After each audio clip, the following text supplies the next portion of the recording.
अपने हाथों को जोड़ लीजिए। सुरवै किरीट मणि किरण वारी धाराएं सित पै कमलम वरसयन विमल केवल पयासिया शेष तच्चतम। पंच परमेष्टि भगवान की जय। 1008 चिंतामणि पार्श्वनाथ भगवान की जय। परम पूज्य आचार्य श्री आदि सागर महाराज की जय। आचार्य श्री महावीर कीर्ति महाराज की जय। आचार्य श्री विमल सागर महाराज की जय। आचार्य श्री तपस्वी सम्राट सन्मति सागर महाराज की जय। आचार्य पूर्व सुंदर सागर महाराज की जय। अहिंसामयी विश्व धर्म की जय। हिंदवाणी माता की जय। माता जी की जय। आरिका संघ की जय।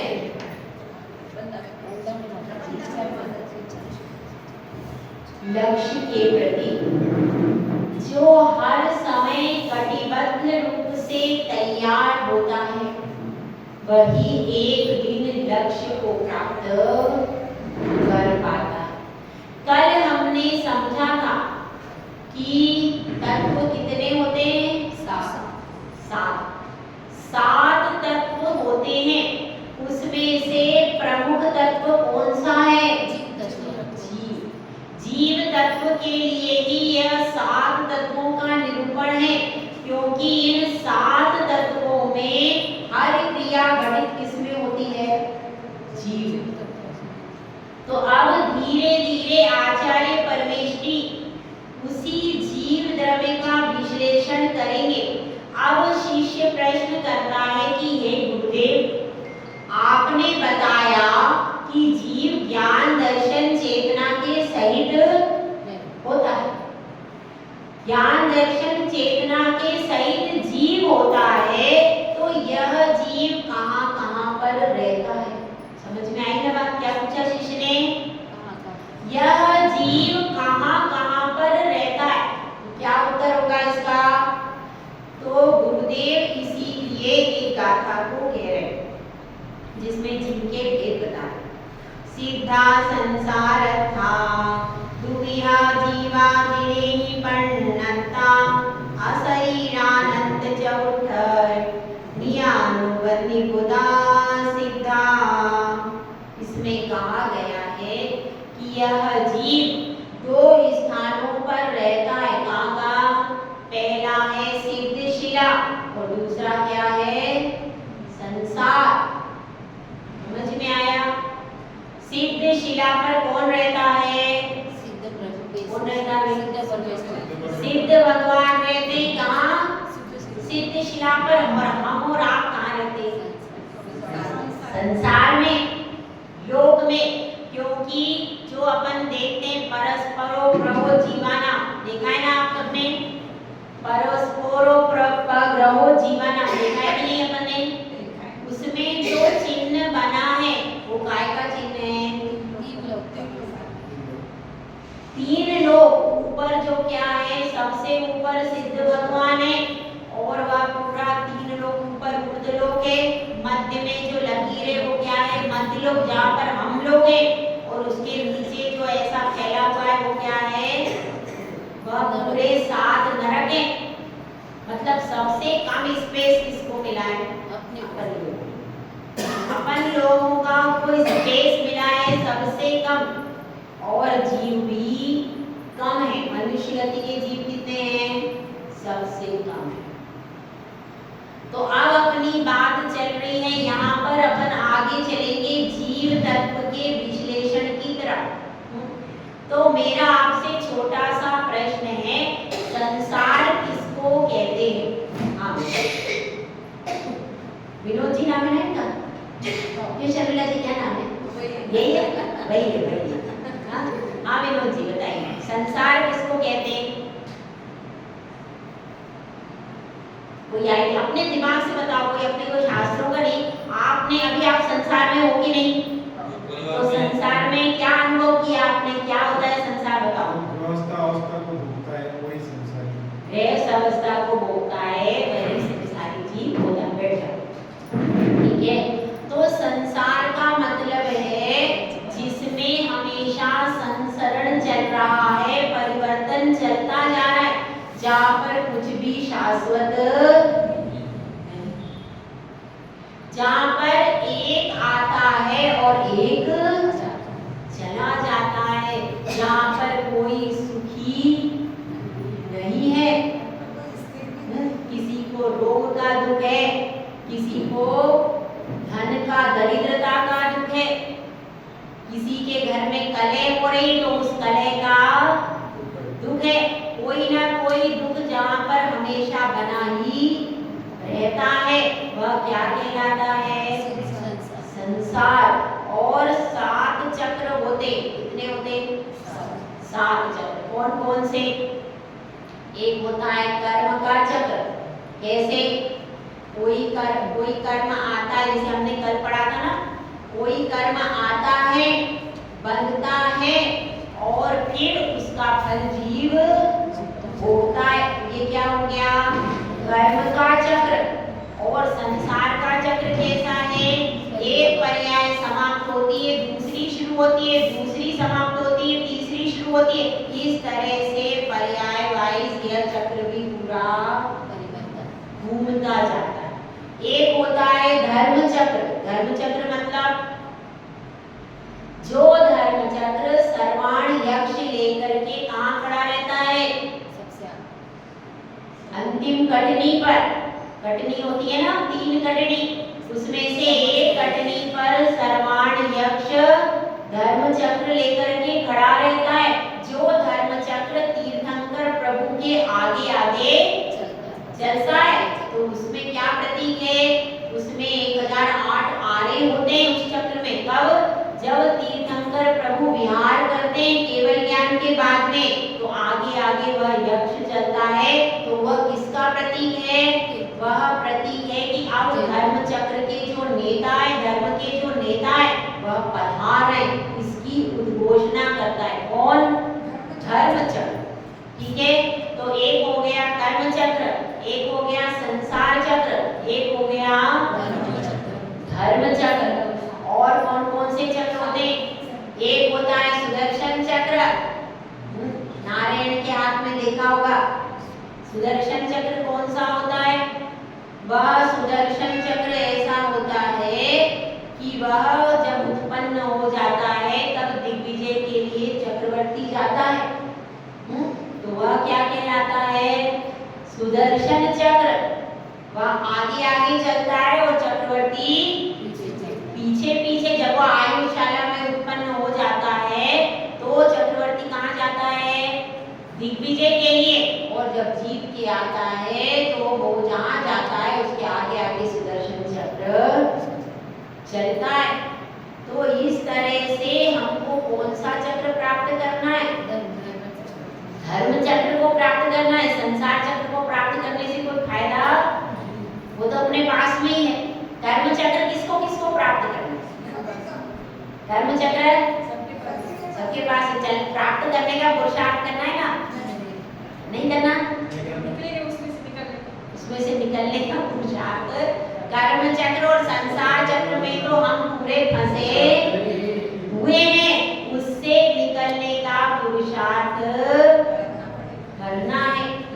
तो देखिए, इस संसार में आना जाना बराबर चलता रहता है। इस संबंध में एक छोटी सी कथा थी। एक बार ऐसा हुआ, जंगल में एक बहुत बड़ा बरगद का वृक्ष था। उस पर अनेक पत्ते, अनेक शाखाएं थी और वह अपनी पूरी शक्ति के साथ में वहां पर डटा हुआ है। तेज तूफान भी आते तो भी बरगद का बाल बांका। छोटे छोटे वृक्ष तो धराशायी होते भी हैं, लेकिन बरगद कैसा रहता है? हमेशा मजबूत बना रहता है। लेकिन वह तो मजबूत बना रहता है, लेकिन क्या उसके पत्ते, पुष्प, फल यह भी हमेशा रहते हैं क्या? नहीं रहते। तो यहाँ ऐसा ही हुआ, बरगद के पेड़ पर एक पत्ता पीला हो गया। जब वह पीला हो गया तो उसको लगा मैं ज्यादा देर तक इस वृक्ष पर रह नहीं पाऊंगा। तेज आंधी आती तो उसमें कैसा लगने लगा उसको लगने लगा अब मैं ज्यादा देर रहने वाला नहीं हूँ।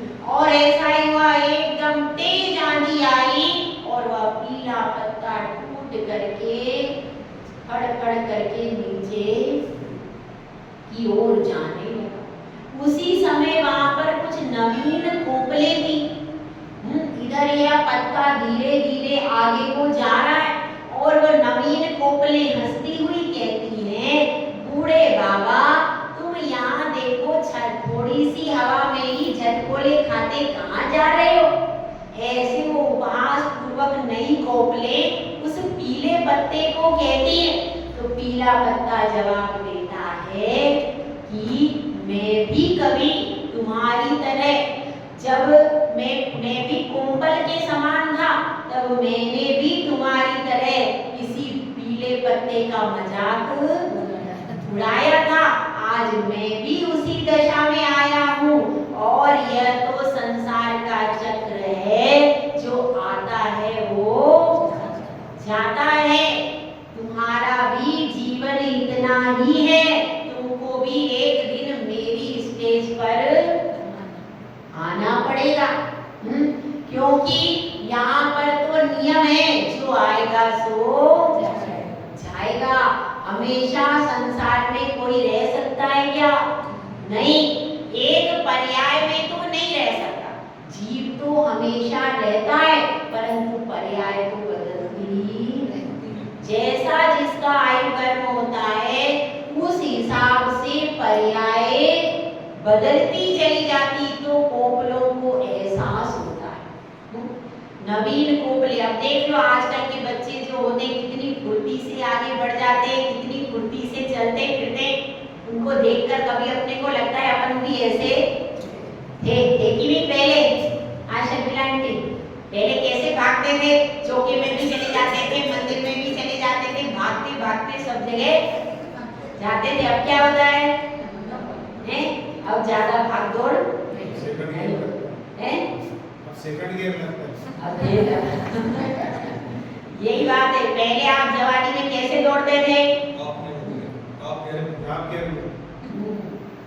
और अब क्या हो गया?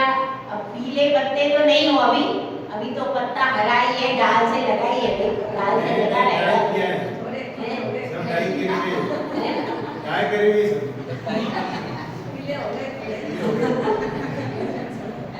कुछ नहीं, अभी भी ऐसा है। आप लोग भूतपूर्व नौजवान, ठीक है? जैसे कोई भूतपूर्व प्रधानमंत्री होता है ना, भूतपूर्व प्रधानमंत्री कैसा होता है? कोई पहले हो चुका हो तो भी उसको क्या कहते हैं? तो इसी तरह से आप लोग भूतपूर्व नौजवान, वो लोग कहलाओगे नौजवान ही, लेकिन कौन से? जो पहले हो चुके, ठीक है? तो यहाँ पर अपनी बात चल रही है, सिद्ध शिला पर सिद्ध भगवान ही ऐसे हैं जिनके कभी पीले पत्ते, वे हमेशा हरे भरे रहते हैं। सिद्ध शिला पर कभी भी नीचे गिरते नहीं है। तो यहाँ पर समझो जीव के भेद बताए। जीव के कितने भेद होते हैं?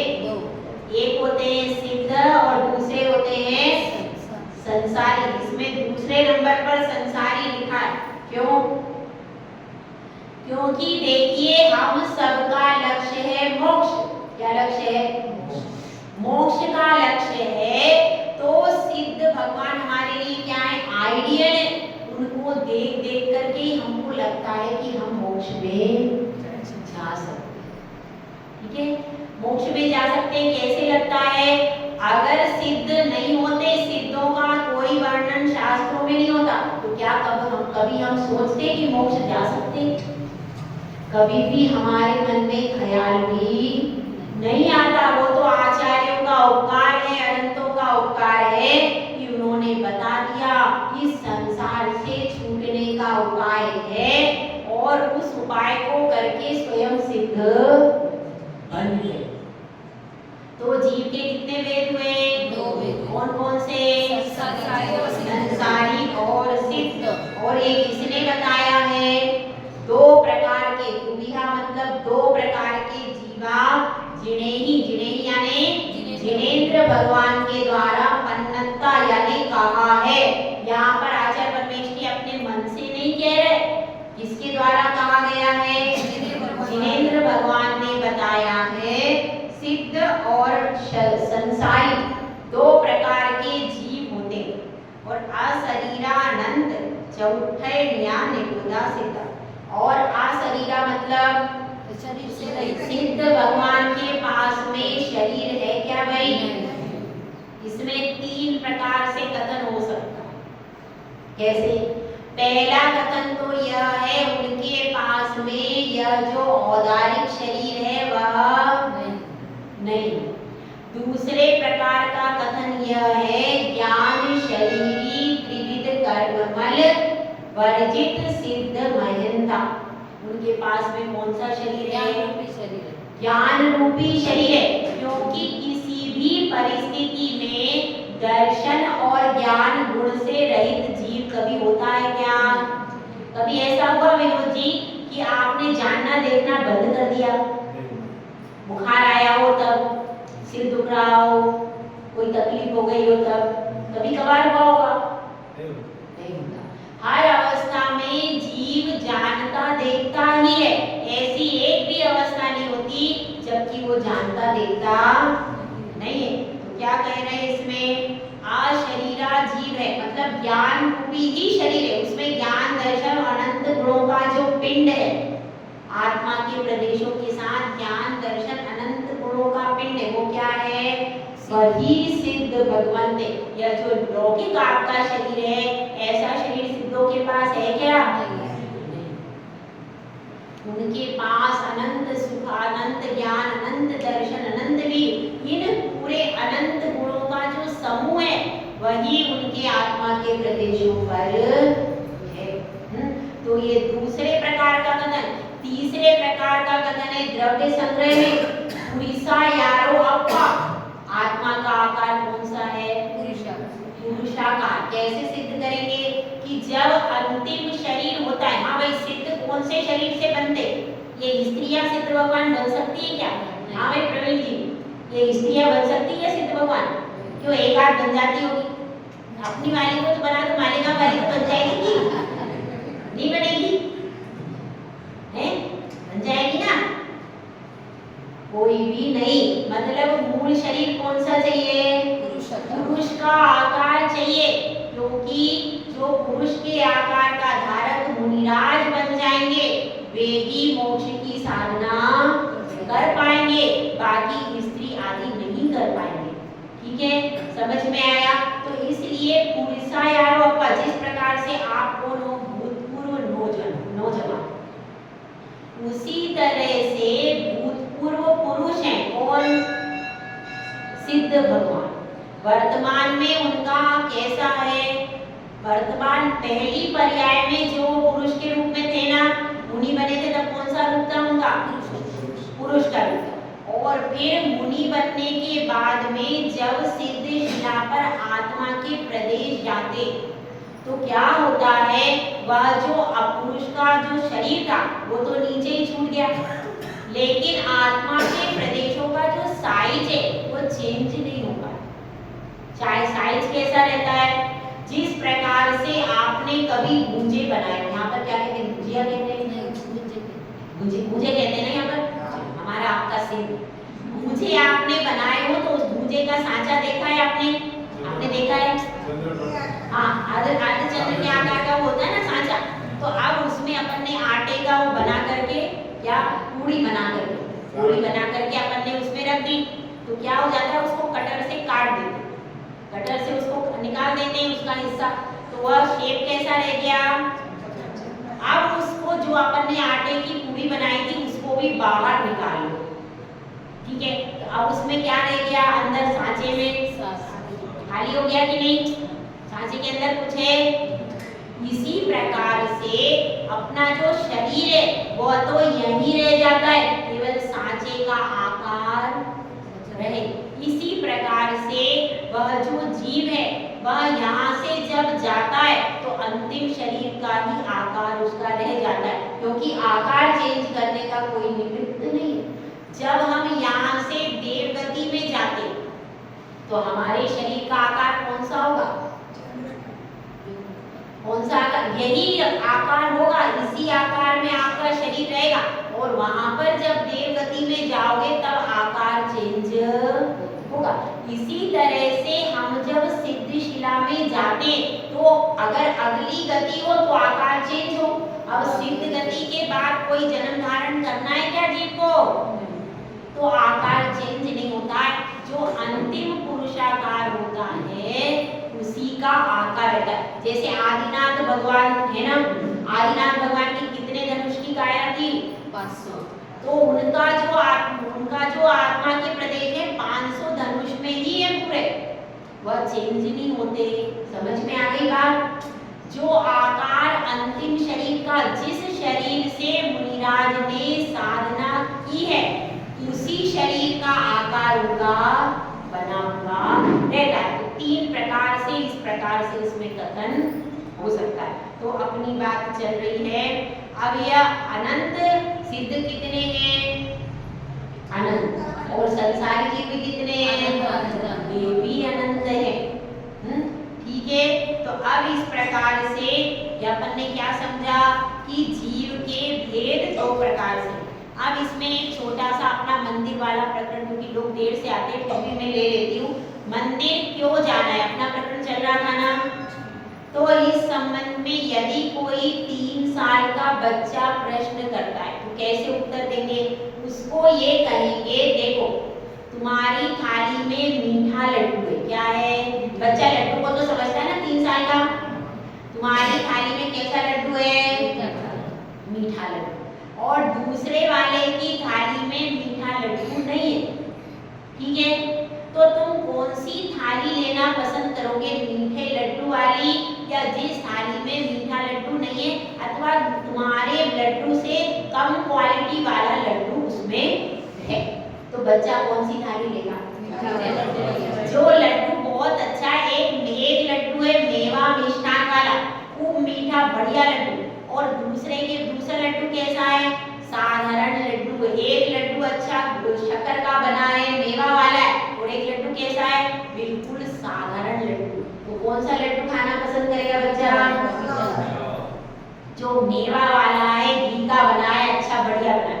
तो इसी तरह से जो अपने वीतराग भगवान है वो कैसे लड्डू है, मेवा वाला लड्डू। समझ में आया। बाकी जगह जितने भी हैं, जितने भी देवता हैं, उनमें वो क्वालिटी नहीं है जो अपने वीतराग भगवान में है। ये अपन छोटे कितने साल के बच्चे को समझा रहे हैं, 3 साल के बच्चे के लिए कहो, क्योंकि उसको लड्डू पता है, तो उसको आप कह सकते हो, देखो अपने पास मेवा वाला लड्डू है, मावा वाला बहुत अच्छा लड्डू है। तो इसी तरह से अपने पास भगवान कैसे है, सबसे उत्कृष्ट भगवान है। तो अपने को जैसे अपन थाली में चॉइस करके बढ़िया लड्डू लेते हैं, खराब वाला लड्डू नहीं लेते, इसी तरह से यहाँ पर अपने को एकदम हीरा मिला है, हीरे जैसे भगवान मिले, जो भगवान कभी भी 18 दोषों से रहित है। कभी भी उनको भूख लगती है क्या, प्यास लगती है, निद्रा आती है, नहीं आती। इसी तरह से कोई भी दोष उनमें नहीं है, और एकमात्र शांत मुद्रा वाले अगर कोई भगवान है तो उनसे वीतरागी भगवान ही शांत मुद्रा वाले हैं, निर्विकारी हैं, साथ में कुछ भी झंझट नहीं है। झंझट क्या होता है, स्त्री होती है, आपको झंझट हो समझ लो, आप तो माता हो, मातृ शक्ति हो आप लोग, तो क्या हो जाता है, स्त्री है, पुत्र है, परिवार है, यह सब क्या हो जाता है, इसमें फंसे रहते हैं, और नॉन तेल लकड़ी में पूरी जिंदगी वो स्वाहा हो जाती, होती है कि नहीं, तो इसी तरह से यह समझना कि जो सिद्ध भगवान है वो कैसे है, निवृत्त है, उनको कोई भी कार्य करना शेष नहीं। जगत में जितने भगवान हैं उन किसी के आगे लड्डुओं का ढेर, किसी के आगे क्या स्त्रियां बैठी हुई हैं, है ना, किसी के हाथ में क्या है, धनुष है, गदा है, शंख है, चक्र है। तो जिनके पास में आयुध है उनका मतलब क्या है, उनका मतलब यह है कि उनके हिंसा के भाव है, बिना हिंसा के भाव से हाथ में कोई चीज लेगा क्या,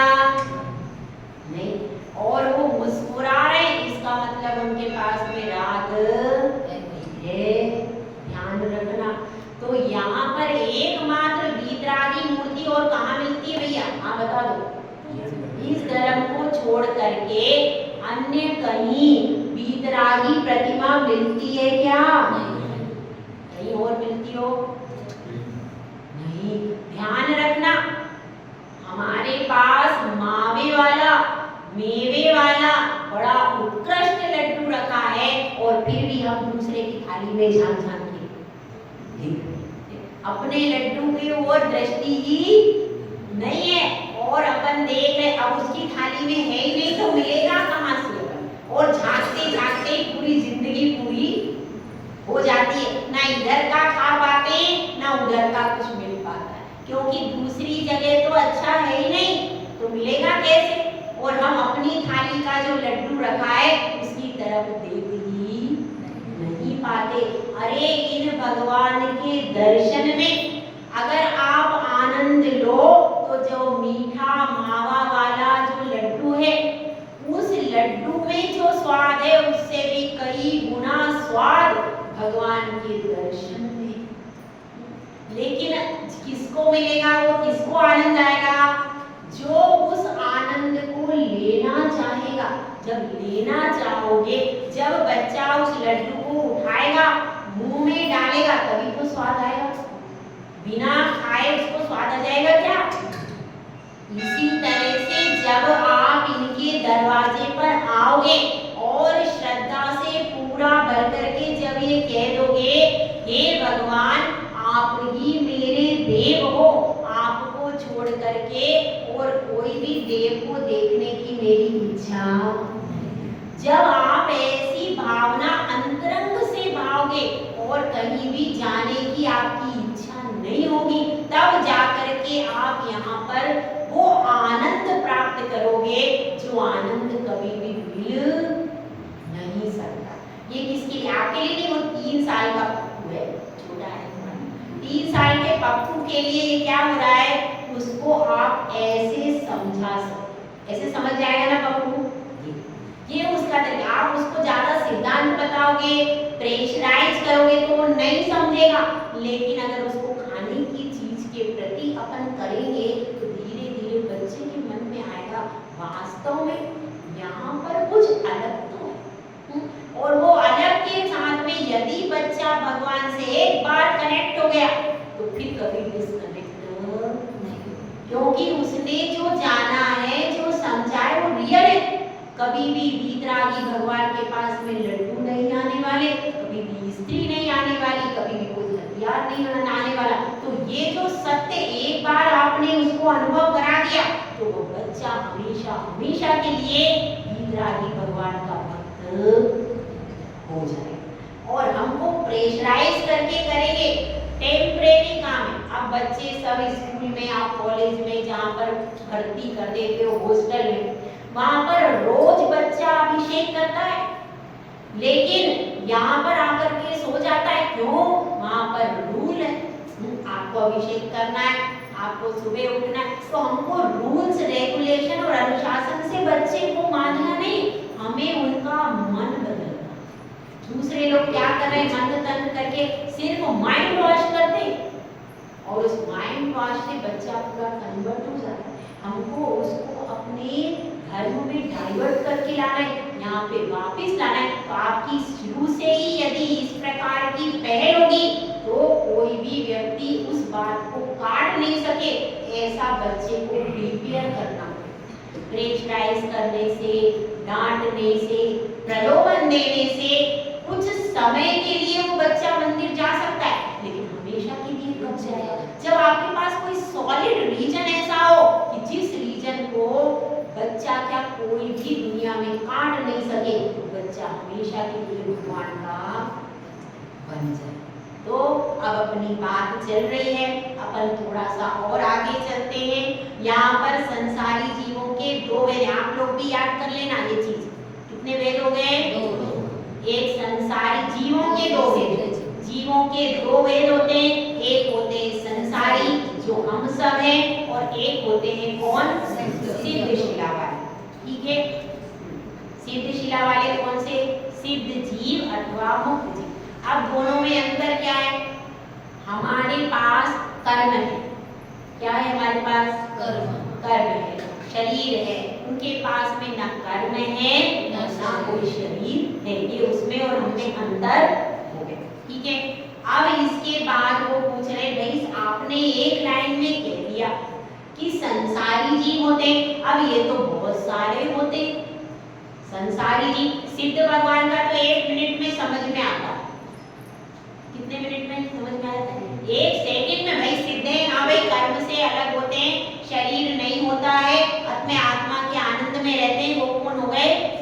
सिद्ध प्रभु। लेकिन ये तो बताइए संसारी जीव होते हैं उसके भी कोई भेद है? तो यहाँ पर आचार्य परमेश जी संसारी जीवों के भेद दिखाए।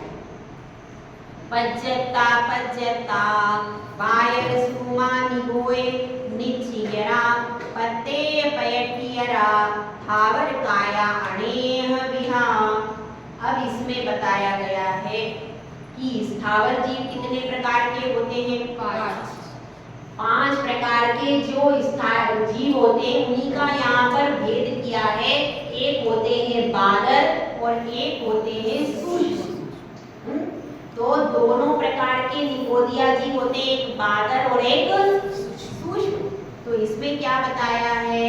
और थावर काया, थावर काया मतलब स्थावर काय अनेक प्रकार के होते हैं। हाँ भाई स्थावर काय कितने प्रकार के होते हैं? कौन कौन से? इधर पुरुषों में किसी को आता? प्रतीक भैया। स्थावर काय जीवों के 2 भेद हैं। स्कूल बचपन में पाठशाला में पढ़े आप लोगों ने?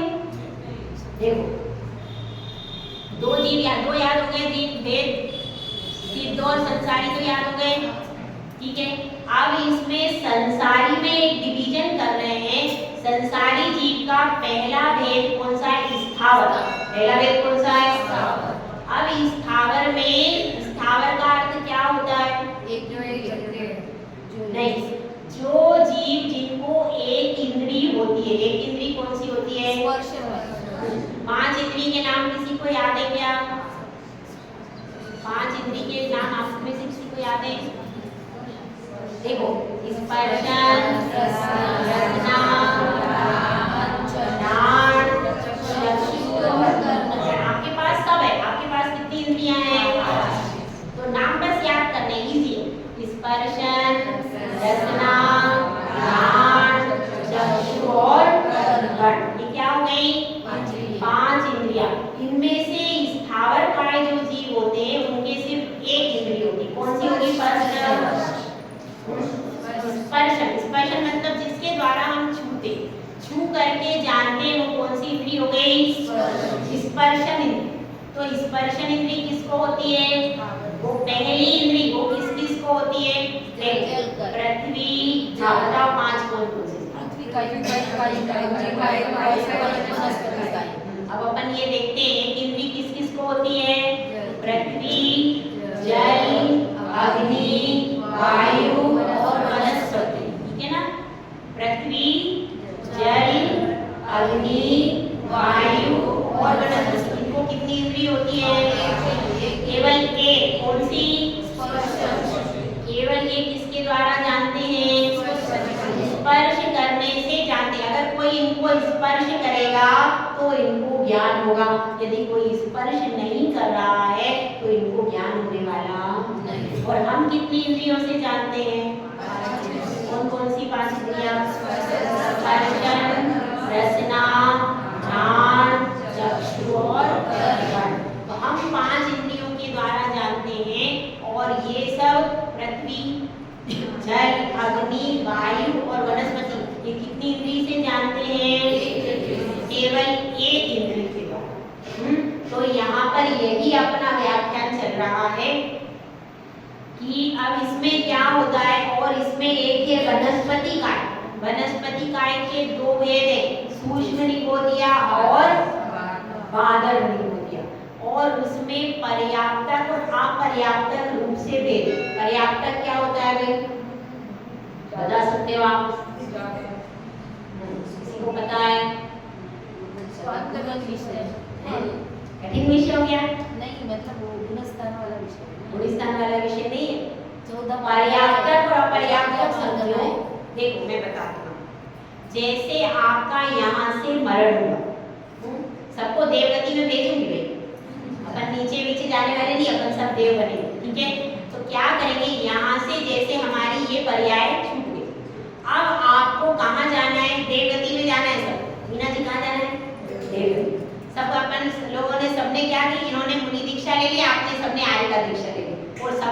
अच्छे से तप किया। अब सब कहाँ जा रहे हैं? सब लोग देवगति में ऊपर जा रहे हैं। अब क्या हो रहा है?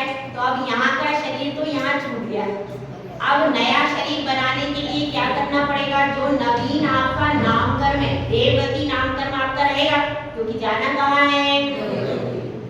तो जाने के लिए अपने को देवगति नामकर्म का आपको उदय आ गया। तो अब एक शरीर एकदम बन जाएगा क्या?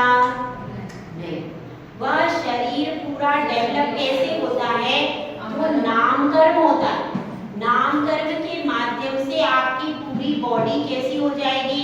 यहाँ का शरीर तो यही छूट गया, अब कौन सा शरीर डेवलप हो रहा है?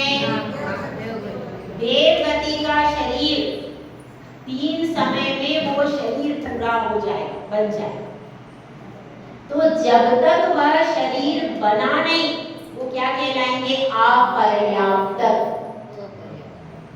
और जब वह शरीर पूरा बन के तैयार हो गया, उसने जाकर आपने शरीर अपने स्थान पर पहुंचा और उसने आहार आदि शरीर को बन गया, आहार आदि ग्रहण कर लिया, क्या बन गया वो?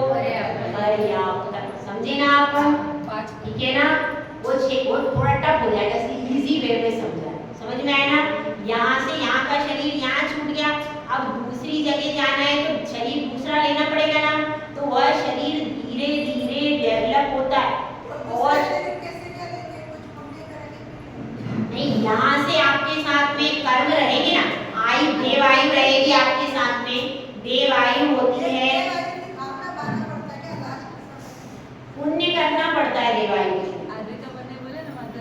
बताया ना, सब आरिका बनेंगी, धर्म करेंगे, बताया ना, सब लोग आरिका बनेंगे, संयम धारण करेंगे, धर्म करेंगे, तो कहाँ गए?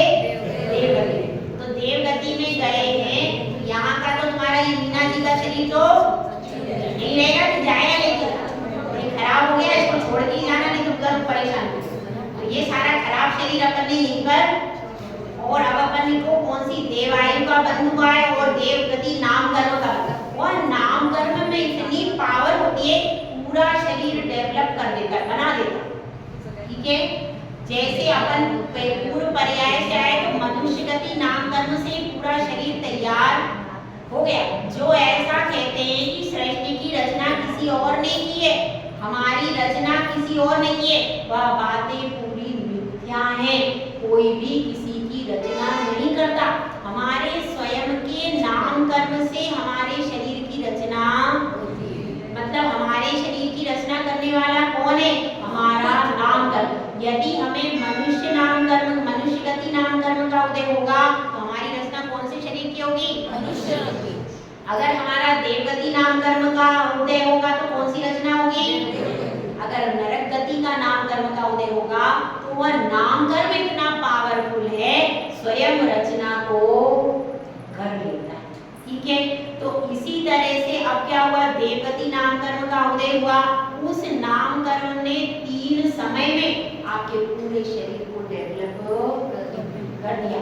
और वहां पर एक सुख शैया पर जैसे कोई 16 वर्ष का कुमार उत्पन्न होता है, सबने अपनी स्त्री पर्याय का चेक कर दिया, सब कुमार बन के ऊपर जाएंगे, तो क्या होगा? 16 वर्ष का जिस प्रकार से कोई पुरुष उत्पन्न होता है, कुमार उत्पन्न होता है, उस तरह से अपन सब किस पर? शैया पर, और अंतर मुहूर्त में पूरा शरीर कैसा हो जाता है? तैयार हो जाता है।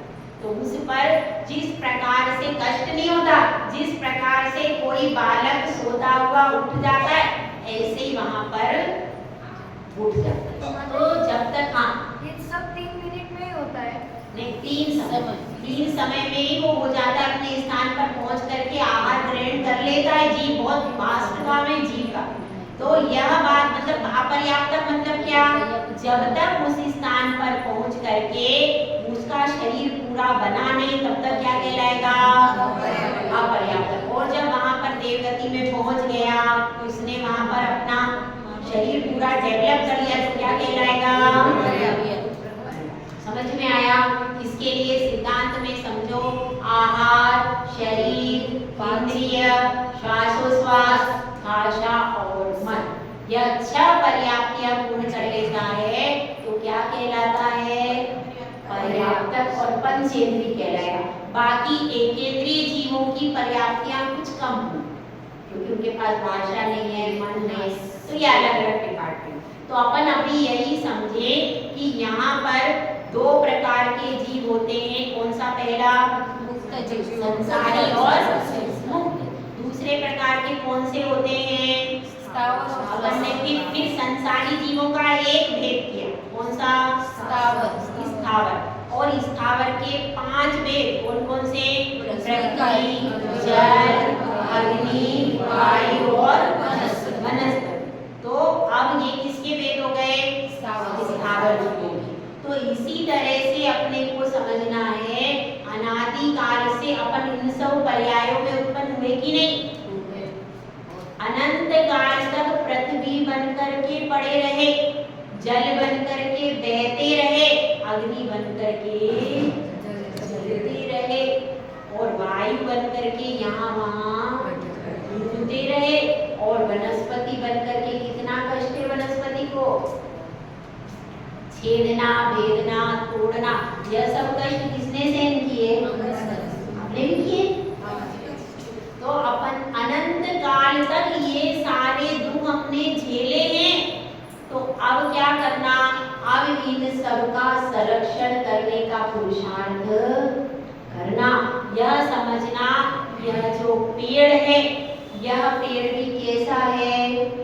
इस पेड़ में भी सिद्ध भगवान बनने की शक्ति है। चाहे ये पृथ्वी है तो इस पृथ्वी में भी क्या है? सिद्ध भगवान बनने की शक्ति है। जल में भी, जो हम जल छानते हैं, उस जल में भी सिद्ध भगवान बनने की शक्ति है। इस प्रकार से इनके स्वरूप को जान करके हमको क्या करना है? इनके स्वरूप को जान करके हमको क्या करना है? यह विचार हमें स्वयं करना है। और जब हम विचार करेंगे तो हमारी प्रज्ञा चक्षु खुल जाएगी। क्योंकि यह जो उपदेश हो रहा है, जीवों को क्यों जान रहे हैं? क्यों जान रहे हैं? जीव के स्वरूप को, जीव कहाँ होते हैं, क्यों जान रहे हैं? इसलिए जान रहे हैं कि जीवों को जान करके हम उनकी रक्षा कर सकते हैं। यदि जीव को जानते नहीं, यह जानेंगे ही नहीं कि इसमें जीव है, तो फिर हम रक्षा कैसे करेंगे? कर सकते हैं क्या? तो फिर हम रक्षा कैसे करेंगे? इसलिए पहले जानें और उसके बाद में श्रद्धान करके फिर हम जीवों की रक्षा का पुरुषार्थ करें। जय बोलो आचार्य सुंदर सागर राम जी की जय।